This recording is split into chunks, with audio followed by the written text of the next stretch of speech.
chinosungwa iwewe. Uri mhodzi yemunamato iwewe. Hakuna life yako inosungwa iwewe. Uri mhodzi yemunamato iwewe. Uri murume weumhare iwewe.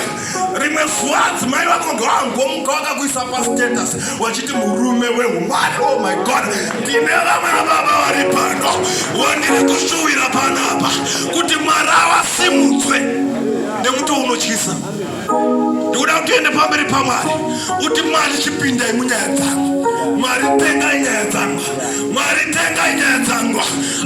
Aiwa kwete pasta chavhuta kana pasta ita baba tengai nyaya dzangu. Pane vanhu vane nyaya dzakutengwa namudhara. Pane vanhu vane nyaya dzakutengwa namudhara.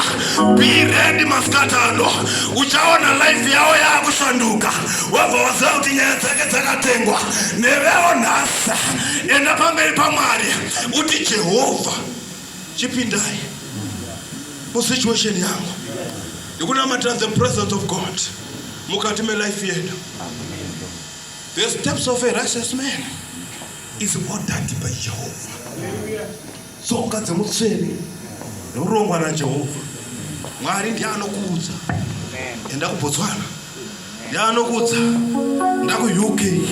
Ende kana zvarongwa naJehovah hazvimbonetsa, visa hari kunetse. Kana zvarongwa namudhara hakuna chinonetsa. Kana basa renda zvokukutsvaga. Ndikuda kuti uende pamberi paMwari uchinamata nekutenda Mwari kuti Mwari tararira usiku wese tine chatabata.